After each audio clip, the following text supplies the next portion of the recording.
தேனி மாவட்டத்தில் நேற்று மாலை பலத்த காற்றுடன் மழை பெய்தது. இந்த மழை காரணமாக தேனி மாவட்டத்தில் ஏராளமான இடங்களில் குறிப்பாக செவ்வாழை மரங்கள் சாய்ந்து முறிந்து சேதமடைந்துள்ளது. இந்த சேதமடைந்ததன் காரணமாக விவசாயிகள் பெரும் நஷ்டமடைந்துள்ளனர். குறிப்பாக இந்த நஷ்டத்திற்கு அரசு உரிய இழப்பீடு வழங்க வேண்டும் என கோரிக்கையும் விடுத்துள்ளனர். இந்த நிலையில் நேற்று இடி விழுந்ததில் மழை பெய்யும் பொழுது இடி விழுந்த போது அப்பிப்பட்டி அருகே உள்ள ஒரு இளைஞர் இதேபோல் இடி மின்னத்தாக்கி இறந்துள்ளார். கார்த்தீஸ்வரன் என்ற இளைஞரும் பலியாகியுள்ளார்.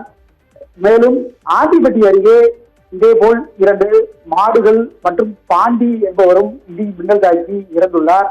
குறிப்பாக தேனி மாவட்டம் ஆண்டிப்பட்டி, ஆசாரிப்பட்டி பகுதிகளில் கடுமையாக மழை சேதத்தில் செவ்வாழைகள் விழுந்து சேதமடைந்துள்ளன. இதேபோல் தேனி அருகே உள்ள பள்ளப்பட்டி, கொடுவிலார்பட்டி, பாலகிருஷ்ணாபுரம், அரண்மனைப்புதூர், வீரசின்னமாபுரம், கோடாங்கிப்பட்டி, ஐயனார்புரம் பகுதிகளில் சுமார் 8 ஏக்கர் பரப்பளவில் செவ்வாழைகள் முறிந்து சேதமடைந்துள்ளன. மேலும் தென்னை மரங்களும் ஆங்காங்கே இந்த கடுமையான சூறைக்காற்றுடன் வீசிய கனமழை காரணமாக முறிந்து விழுந்து சேதமடைந்துள்ளது.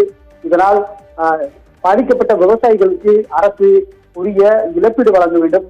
மேலும் கூட்டுறவு சங்கங்களில் பெறப்பட்ட கடன்களை ரத்து செய்ய வேண்டும் உள்ளிட்ட கோரிக்கைகளை விடுத்துள்ளனர்.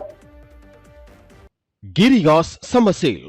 Buy any AC and get free 2 nights, 3 days holiday package.